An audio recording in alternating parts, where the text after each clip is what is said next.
So what am I saying? For example, let me give you another example. We have been to US Africa. We have been to some other engagement with other countries. Now we have been invited for Russia-Africa Summit. We have made a decision, very respectfully as heads of state in Africa, that any engagement with other partners must be an engagement of equals. And for it to be meaningful, if we are going to meet the president of a country, we have organized ourselves that the Troika is going to represent Africa. The chair, the current chair, the past chair, the chair that is coming, and the heads of our regional economic commissions, about 6, 7 people. But what happens?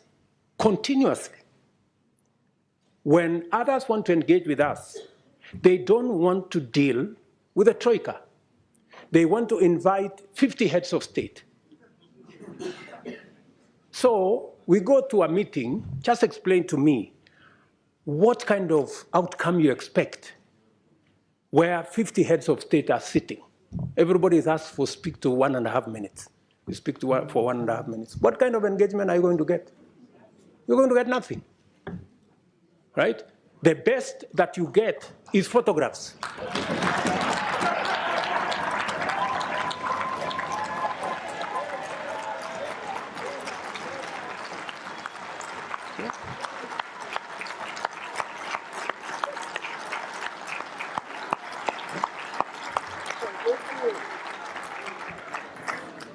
That's it.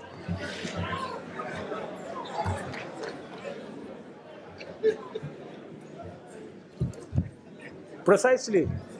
You get these photographs. They normally line us up somewhere, you know, crowd of 50 heads of state.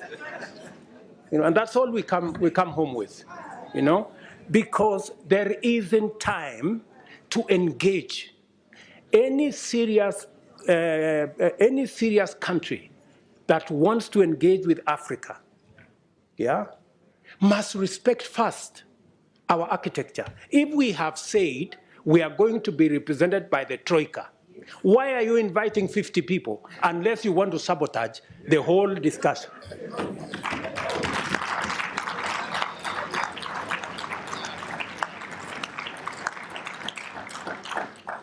And if you can't respect our own rules, it is a sign of lack of goodwill. I mean, you must, so that when we engage, you know, if we have a smaller group of 5 people, then you can have a meaningful conversation. And we can have a meeting of equals. But here you are, you represent 200-300 million people. You have a guy here who represents 10 people. You have another guy who represents 10 million people. Then that conversation becomes, and some of the time, you know, the most unfortunate thing is that some of the people who invite us to these meetings tell us, if you don't come, there will be consequences. So all of us are forced to go to a meeting that has no meaningful outcome because of blackmail. This is not right, good people. You know, this is not okay, you know? So I have written to my brother who was here the other day that this time round, any other invitation, it must respect the rules of our continent. We have said any meaningful engagement, anybody who wants us to take them seriously, they must first respect our architecture. If they want a fruitful engagement, they should engage our continent in a manner that we can effectively represent our people and we can effectively discharge our mandate and articulate our issues, not in a crowd. We want to be effective. We want to engage. you know? So if you are one head of state and you want to engage all these people, surely, are you sincere, you know, in engaging in a crowd? Because some of these good people, they want to avoid any commitments, you know? They want to avoid any meaningful engagement. They just want a baraza and okay, pictures, and then we go. Dinner, and then, I mean, good people. We have food in our countries, at least. We can eat at home.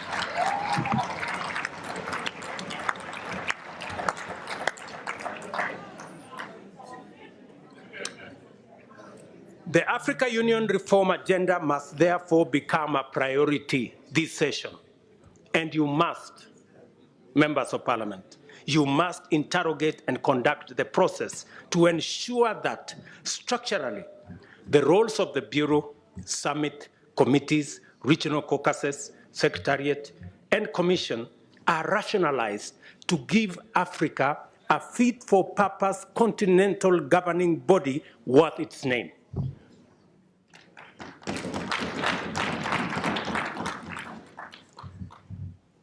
To do so, this Honorable Assembly must urgently review the funding arrangements to ensure that Africa Union budgets are financed primarily by members and secondarily by external partners. In turn, this will require a mechanism where Africa Union member states are up to date with their contributions with regard to all our commitments. As matters stand, our most core mandates depend on the goodwill of development partners. Just imagine, including critical peace and security matters, that our own peace and security fund is funded by development partners more than is funded by us as heads of state and countries. Good people, this needs to change. Africa solutions must look like solutions. And in principle, they ought to emanate from us. How do we say we are providing African solutions if it is funded by development partners? It's a fallacy. It means we have no capacity to provide Africa solutions if it is being funded by others. A case in point, we have a situation in Sudan. The generals in Sudan are bombing everything. They are bombing roads, they are bombing bridges, they are bombing hospitals, they are destroying airports, using military hardware bought by African money. Just imagine. We need to tell those generals to stop the nonsense. Yeah.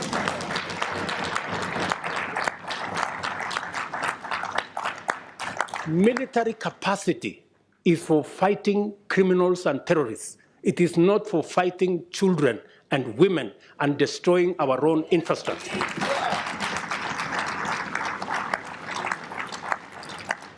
But as it is, we have no capacity to stop this nonsense in our own continent because our own peace and security fund is funded by others. We have a problem.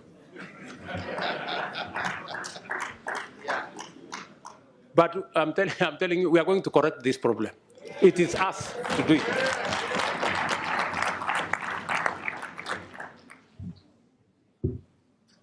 Let me also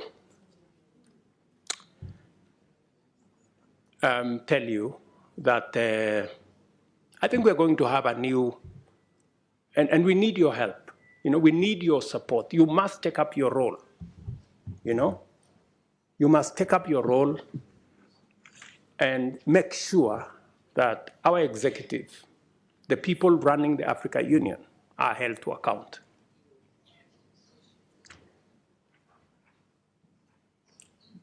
With this vision in mind, I sought and was privileged to receive the approval of the African Heads of State and Government Summit to have the honor of hosting the Africa Climate Summit in Nairobi this year in September. This will be a major gathering of African and global leaders to deliberate and consolidate a clear African position and clear African voice as we project our agenda in the global stock take engagements and the build-up to COP28. The summit also provides an opportunity to highlight and forge consensus on the modalities of unlocking Africa's vast potential to positively impact the climate agenda and rally the world to tap into the numerous opportunities that Africa presents towards global net zero. This will not be another morning summit where we are mourning about our situation. We are going to boldly tell the world we will contribute positively to a solution, and we have what it takes. I invite you all to Nairobi to join us at that summit and to take part in that broader journey and vision for Africa to hold meaningful discussions with global partners. I have told you, Africa heads of state and governments have resolved that partnership summits by external parties shall be reviewed with a view to providing an effective framework for African Union partnerships. And we are going to work together in that manner. Another proposition I want to make to you is the United Nations. This is an important forum for transacting global affairs in diplomacy, peace, security, and trade, among others. But Africa, a continent of 1.2 billion people and a GDP of close to $2 trillion, finds itself disadvantaged by the current configuration of the UN Security Council, a configuration that was established 80 years ago, before the Second World War. But the world has since changed tremendously, we all know. Countries that had not become self-determining have since attained independence and are making a huge contribution to their people, continents, and the world. It is therefore time to reform the UN Security Council and change it from an exclusive club of 5 permanent members to a more representative global council that works for the interests of the whole world.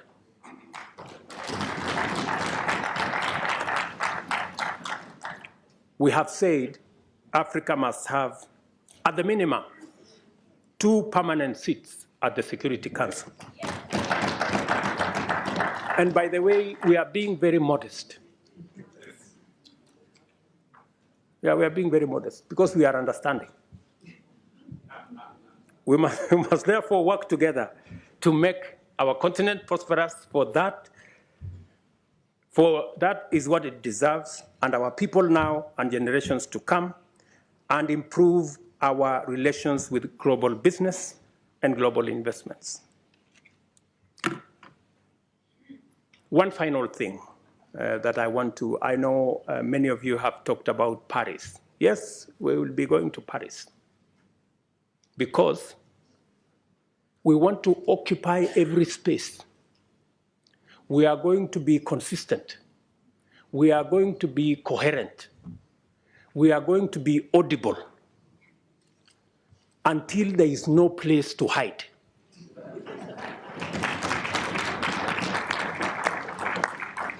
Yeah? Until the conferences are stopped. Otherwise, we will make them noisy, we will make them messy, and there will be consequences. If we are not heard, we are refusing to stay on the margins anymore. Yeah? We want to be at the table. Because we are told the risk of not being at the table is that you could be in the menu.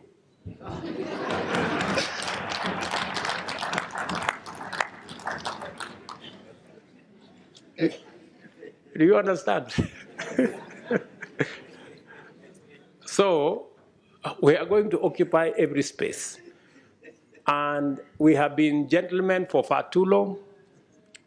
We are now going to appropriate our place because we have a contribution to make.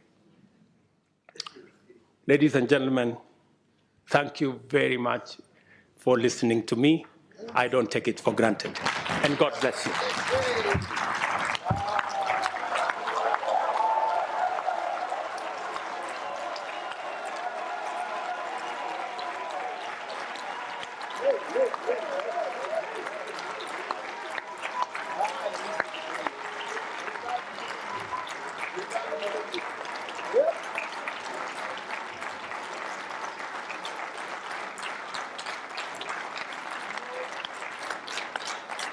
Thank you.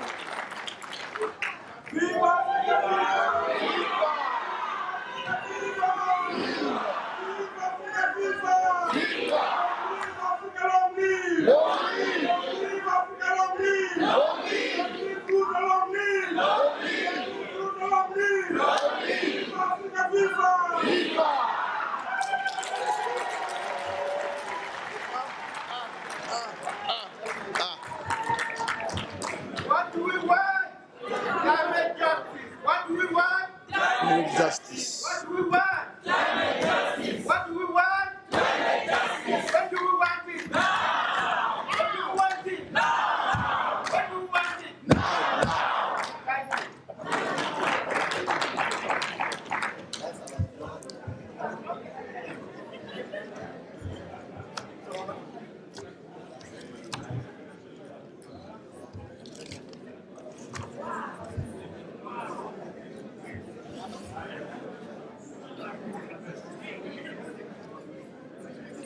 I have nothing to say. I have nothing to say. I have nothing to say. Hey! Hey, hey, hey, hey, hey, hey, hey, hey, hey, hey, hey, hey, hey, hey, hey, hey, hey,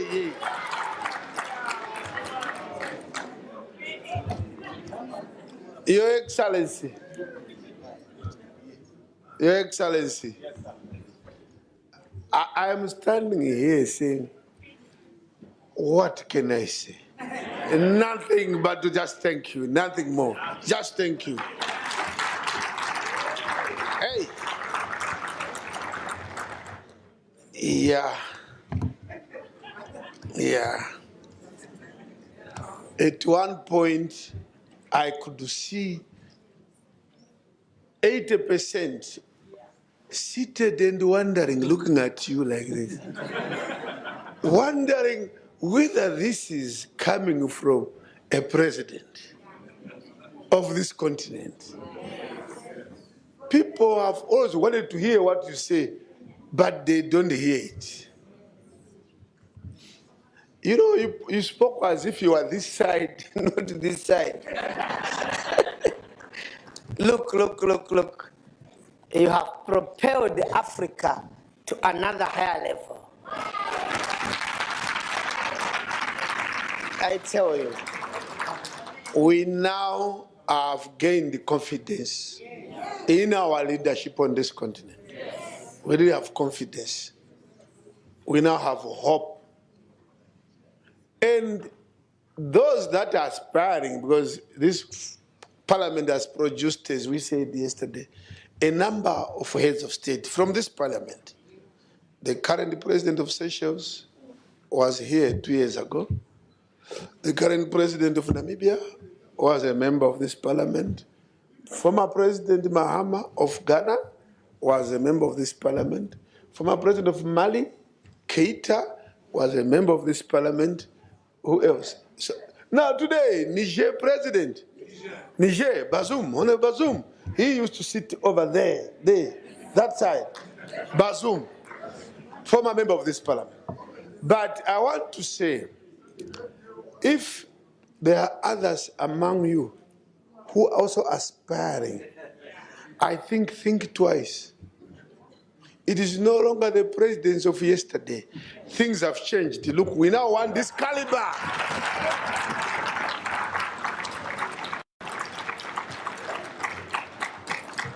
This is the caliber now we are looking for. So you may have to withdraw your candidature. Anyway, if you listened properly, and all of you listened, this can be a speech, a talk, but in my language of academic life, this is not a speech. It is a treatise which lives forever. Treatise.